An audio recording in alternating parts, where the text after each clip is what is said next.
Well, Cam, officials from the Virginia Department of Emergency Management, the Virginia Department of Transportation, as well as the Virginia State Police held a phone call earlier today with reporters and took questions about their individual responses to what happened on 95 and if anything could possibly have been done better. Snowfall at a rate of 2+ inches per hour for 4 to 5 hours. That's Marcy Parker, VDOT's district engineer for the Fredericksburg district, talking about a storm that brought snowfall rates heavier and for longer amounts of time than she's ever seen in her career. The amount of traffic that we had on the interstate, the trucks and the cars couldn't make it up and down the hills because we had too much snow and ice.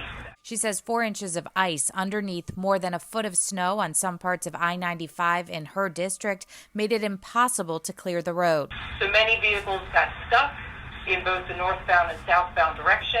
Extra Virginia State Police troopers were on duty to respond to disabled and stuck vehicles along the 40-mile length of interstate impacted, but VSP spokeswoman Corinne Geller said that was a very tedious process to get to folks safely. Many of the vehicles involved are commercial vehicles that require a heavy-duty record, leading many to wonder why the Virginia National Guard was not activated to respond, either preemptively or after the snow started falling.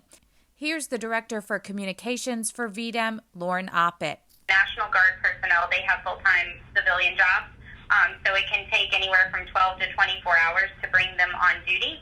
And yet hundreds and hundreds of drivers sat stranded on 95 overnight and were still there 24 hours after the first flakes fell. The Virginia National Guard told me they could have helped deliver food and water and conduct welfare checks. 12 hours isn't actually that long of a time, and it seems like they could have been out there by this point, considering that the weather started deteriorating yesterday morning early.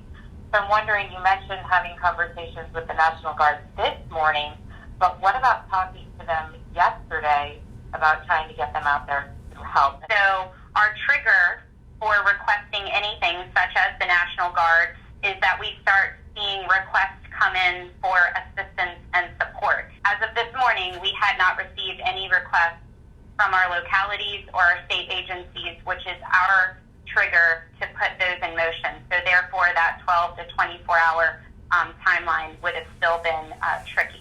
Some drivers got on 95 Monday because most entrances to the interstate were not closed until Tuesday morning at 8 a.m. So we did not think that we were going to need to shut down the interstate, and we tried last night for all night long. We had people out there pulling vehicles out, and others looked at open and clear express lanes and wondered why can't they funnel us out on those. But the express lanes, while it would have reduced the backup in Prince William County, it all had to still come together before the area that the road was closed. Now, also of note, a spokesperson for the Virginia National Guard told me they could have done little to plow roads, remove vehicles, and open up block stretches of the interstate. Working for you tonight, I'm Melissa Hippolyte for CBS 6.